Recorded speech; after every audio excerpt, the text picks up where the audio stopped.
What was your reaction to my good friend Sherri Shepherd admitting that she has a little bit of a crush on you?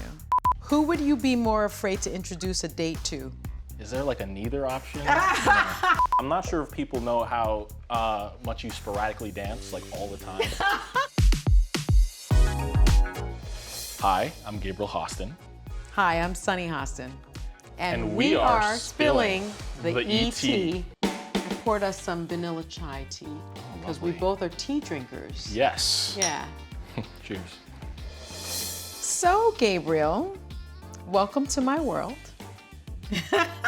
On camera, doing interviews. What was your reaction to my good friend Sherri Shepherd admitting that she has a little bit of a crush on you? Golly, girl, what? I thought y'all was gonna show a picture of Gabriel when he was like 7. Good grief. You joked about Anna. You wanted him to get with Anna. Anna thinks he's real hot. Well, let me tell you something. I'm single too, and I think he's real hot. So come on over and see Sherri. I was definitely surprised. Yeah. I thought it was like super funny. I thought it was funny. Like, she's a comedian, of course. Yeah. But you also said something to me about liking mature women. Oh, I mean, maturity's good, yeah. You did text that to me that LOL, I like a mature woman. I do like mature. I think it's just all very funny. I was cute. flattered She's cute. and flabbergasted at the same time. Gabriel's smart too. Sonny's 21-year-old son is a senior at Harvard, studying psychology with a focus in wellness and business. His sister, 18-year-old Paloma, is headed to Cornell in the fall. One says, who's your favorite child? But honestly, don't answer that for Paloma's sake. So I can let's, You are funny. I do not have a favorite child. Nice. Who would you be more afraid to introduce a date to? Me or your dad, and why?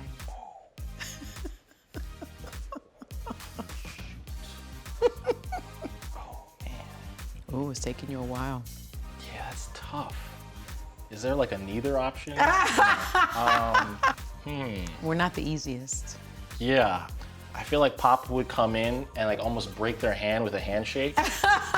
And like, be like super serious with them, you know, and then he would joke about it with me later or something. Yes. You know, you probably also kind of be serious with them. Are you saying we're intense? No, of course not, no. Honestly, either or. Maybe you, maybe you. me? Why? Why would I be worse? I mean, honestly, it's pretty much just like Papa without the death grip handshake. So you know, that's why. That's why. So the same intensity, but I'm a little kinder. Yeah, without the death grip, yes. I very much am my authentic self on air. But what is one thing you think people would be surprised to learn about me? I'm not sure if people know how much you sporadically dance, like all the time. just randomly, we're like watching a movie, a song comes on, she's like, you know, or she does that a lot, or like singing in the car, stuff like that. Mama's also got a pretty great side hustle as a writer. Her third novel, Summer on Highland Beach, is out now. Be honest, all right? Because we're here, I'm on my book tour. Very important to me. Did you read it? No.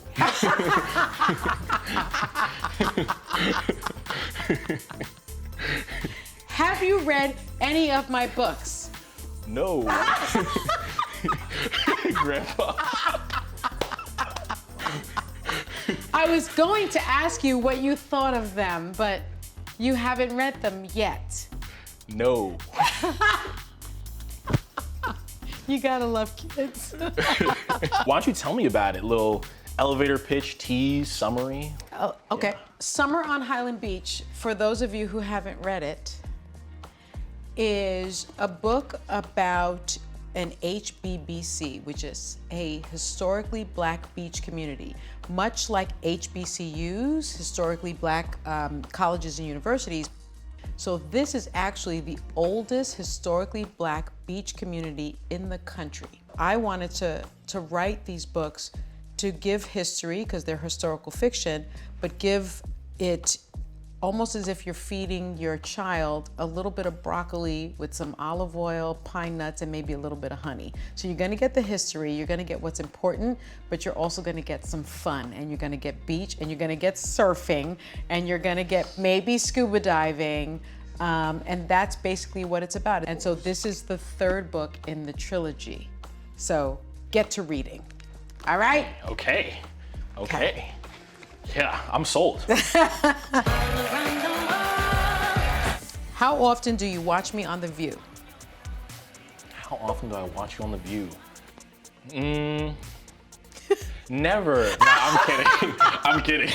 No, you're not. You don't watch The View. You know, honestly, I watch it whenever Grandpa's watching it in the kitchen, you know, in passing.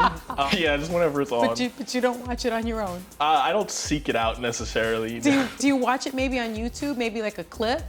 You know, unless, you know, I somehow made an appearance or have been talked about, which happens very often for some reason, I might watch that. I do talk about you on the show. Yeah. I adore you. I talk about you on the show. So your friends and college folks approach you about something that I may have said on The View? Yeah, did you hear about this, man? Yo, you gotta check this out. Like, send me like 10 laughing emojis. I'm like, what is this? We know the View table can get pretty heated. Yeah. So how do you maintain your cool? And like, what happens after, you know, the heat? It's so funny because people that know me know that I'm even-tempered, but people that just watch the show don't understand that. So it's not difficult for me to maintain my cool. That's who I am as a person. I'm thoughtful. I think you will agree. I'm even-tempered. Papa's the hothead in the house, not me. Yeah. Thankfully, I didn't get that disposition. Yeah, no, Yeah. We're very similar. I think that it's really important today to be able to agree to disagree and not be disagreeable. And I think it's really important, and we do this in our home. We listen to each other. I think you've maybe only seen me, once or twice get upset with either of you or your sister Paloma. And I'm sure that's unpleasant, but it's rare. It's rare because I don't leave anything unsaid. You know that. We tell each other that we love each other. We tell each other we support each other. We tell each other when we're disappointed. We tell each other when we don't agree. And so when there's nothing left unsaid, there's no reason to be upset. And you know, I'm really glad you said that, and you've taught me that as well, to really listen to different perspectives. Yeah. Because I feel like that's the most important thing in today's era, and I feel like it's like the biggest problem in our country. Yes. People aren't willing to listen to each other. Right. And you know, that's where all the learning happens. I'm so glad that that's your takeaway from living in this house. What is something you've always wanted to ask me, but you have not? What's your favorite memory of us? Oh, well, I will say this. If life were a movie, you and your sister have been the best parts. Wow. Not cheesy at all, but I love it. And I think my favorite memories have been of all of us on the ferry, driving our car onto the ferry and going to Martha's Vineyard and seeing the wonder in your eyes. It was really cool. Cool. And I wrote my first book around it. No way. Yeah. Dang. You didn't read it though. Dang. I'm gonna bring it back to you. What's something you've always wanted to ask me? Are you happy? Oh yeah, I'm very happy. That makes me happy. If you could go back in time and give your 21-year-old self one piece of advice, what would it be? Find deep joy in what you do. Don't worry so much about what the world needs. Don't worry so much about making money. Don't worry so much about what people think you should do. Just find what's joyful for you.